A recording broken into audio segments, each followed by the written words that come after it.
Assalamualaikum, salam Malaysia Madani, Kanta 744 mendahului berita. Kita mulakan dengan rangkuman berita utama dalam segmen esensi. Peruntukan tambahan RM6 juta disalur untuk program kewangan sosial iTCAD. Perdana Menteri berkata ia bertujuan membantu perusahaan mikro, kecil dan sederhana terutama golongan B40.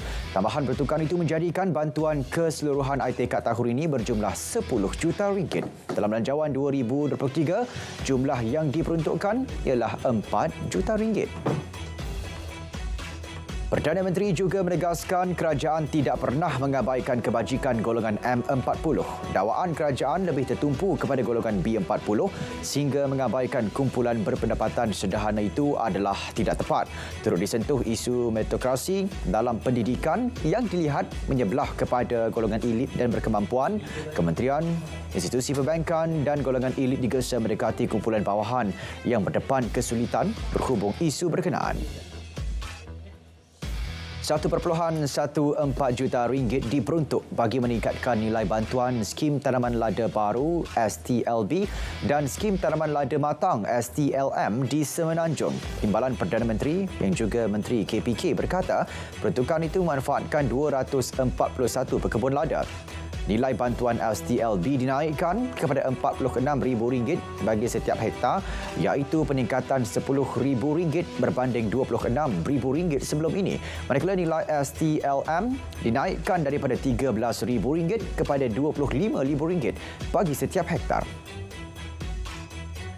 KPKM sediakan rangka kerja bagi pembangunan industri jagung bijian negara. Menterinya berkata ia menggariskan hala tuju dan kaedah bagi mewujudkan industri jagung bijian dinamik serta lestari. Sekaligus manfaatkan Malaysia capai sasaran penghasilan domestik jagung bijian sebanyak 30% menjelang tahun 2032.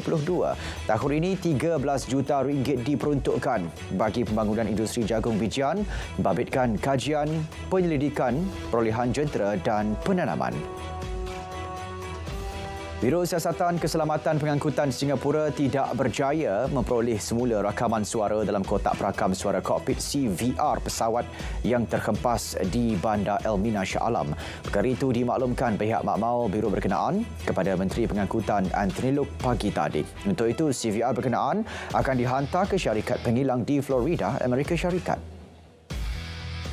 Dalam perkembangan berkaitan operasi membawa keluar bangkai dan serpihan pesawat telah selesai. Ketua Polis Selangor berkata lokasi nahas juga telah dikosongkan. Kesemua kawalan polis di lokasi nahas juga dihentikan selain jalan yang terlibat dengan nahas dibersihkan. Siasatan teknikal berdasarkan lampiran 13 kemalangan pesawat dan siasatan insiden pertubuhan penerbangan awam antarabangsa telah pun dimulakan oleh pasukan Biro Siasatan Kemalangan Udara.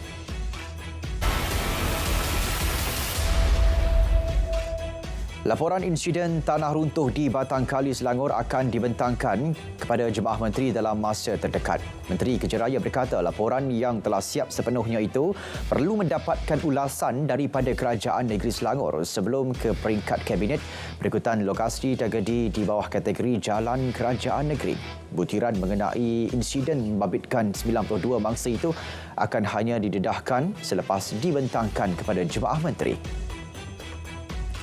Dua remaja lelaki yang dilapor hilang di perairan Kian Sam Labuan Ahad lalu ditemukan lemas. Mayat kedua-dua mangsa ditemukan nelayan tempatan petang semalam. Pengarah Maritim Malaysia Zon Maritim Labuan maklumkan mayat pertama ditemukan 0.5 batu nautika dari pantai Kian Sam. Mayat kedua pula dijumpai kurang 10 meter dari mayat pertama. Mayat kedua-dua bangsa dibawa ke unit forensik Hospital Labuan untuk bedah siasat dan kes diklasifikasikan sebagai mati mengejut. 9 warga asing ditahan menerusi Ops Transporter yang dijalankan JPJ Kuala Lumpur selepas disyaki menjadi penghantar tanpa permit membawa penumpang. Operasi tertumpu di sekitar Gombak dan Wang Semaju. 22 notis kesalahan turut dikeluarkan termasuk kesalahan tidak memiliki lesen memandu dan salah guna lesen kenderaan. Kesalahan di bawah Akta Pengangkutan Jalan 1987 berbentuk denda maksimum RM10,000 atau penjara tidak lebih 2 tahun atau kedua-duanya.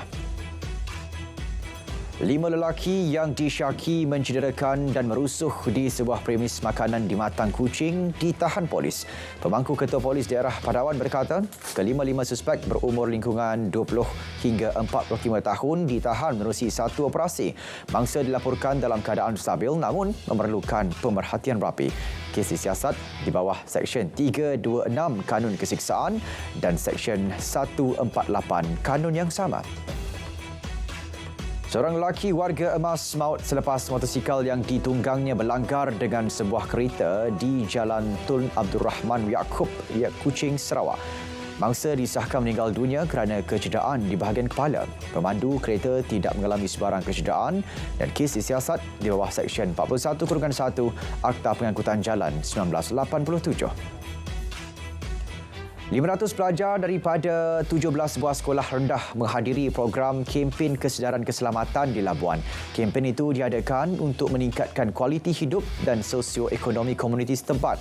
Ia merupakan usaha murni perkongsian mesej dan panduan berasaskan keselamatan. Di samping memberi pendedahan kepada isu-isu dan ancaman keselamatan diri, peserta turut berpeluang menyertai kuis keselamatan yang dipertandingkan antara sekolah-sekolah.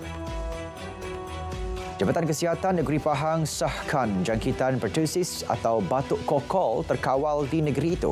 Pengarahnya memaklumkan hanya 3 kes dikesan setakat ini. Ia melibatkan keluarga di Kampung Bahagia Robin. Saringan dilakukan terdapat 37 kontak rapat namun tiada kes baru dilaporkan. Saringan turut dibuat di 3 kampung berdekatan. Kanak-kanak bawah 18 tahun yang berada di depo tahanan imigresen akan dipindahkan ke premis jagaan lebih baik dan kondusif. Menteri KDN berkata, projek rintis itu akan dilaksanakan dalam masa terdekat. Sebagai permulaan, 80 kanak-kanak akan ditempatkan di premis yang terletak di Nilai Negeri Sembilan. Program membudayakan R&D di 46 buah sekolah menengah pertahanan di seluruh negara mendapat sambutan baik. Timbalan Menteri Pertahanan berkata, program ini dapat memberi pendedahan mengenai sains dan teknologi khususnya dalam bidang penyelidikan pertahanan.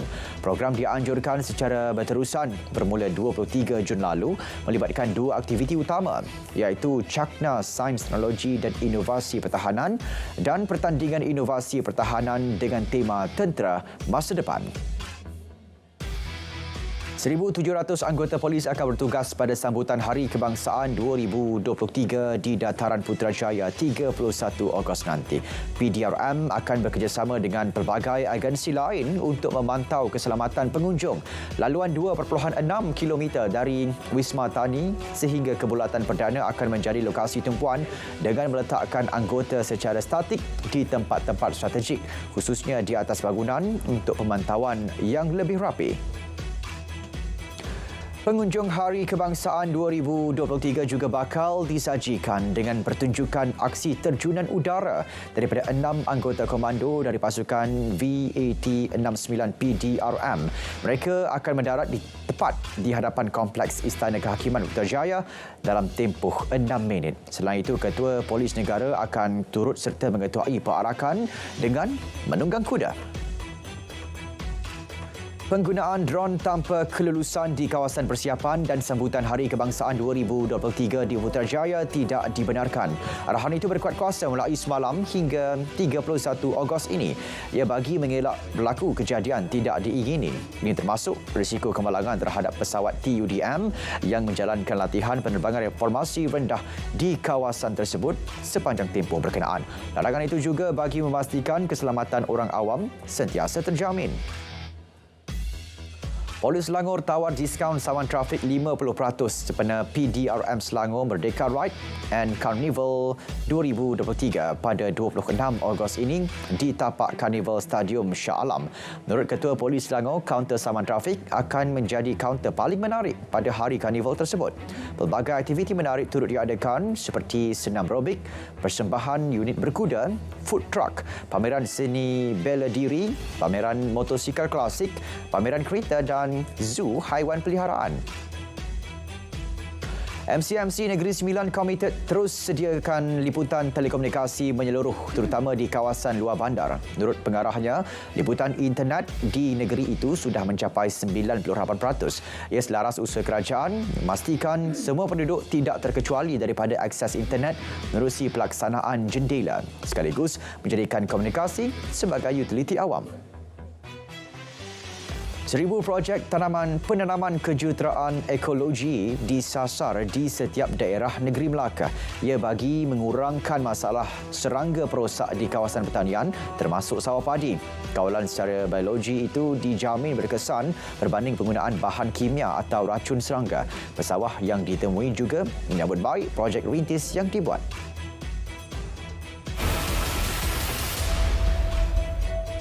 MITI kini sedang mengutamatkan Pelan Induk Perindustrian Baru 2030 NIMP 2030 yang bakal dilancarkan tidak lama lagi. Ia merupakan usaha untuk meningkatkan kedudukan industri Malaysia di dalam rantaian nilai global. Inisiatif ini bagi mentransformasikan sektor perindustrian untuk membantu Malaysia mencapai kepelbagaian ekonomi yang lebih tinggi, pendigitalan atau automasi secara agresif, matlamat karbon sifar dan ekonomi yang lebih saksama dan inklusif. Sektor ekonomi Islam dijangka menjejah nilai global $7.7 trilion Amerika menjelang 2025. Buat julung kali, Persidangan Industri Ekonomi Digital Islam IDE 2023 dianjurkan. Kementerian Komunikasi dan Digital menerusi MDEC menganjurkannya bagi memupuk kerjasama dengan pihak berkepentingan utama dalam sektor ekonomi digital Islam. IDE merupakan salah satu sektor penting dalam pengagihan kekayaan dan sumber yang inklusif selaras visi Malaysia Madani.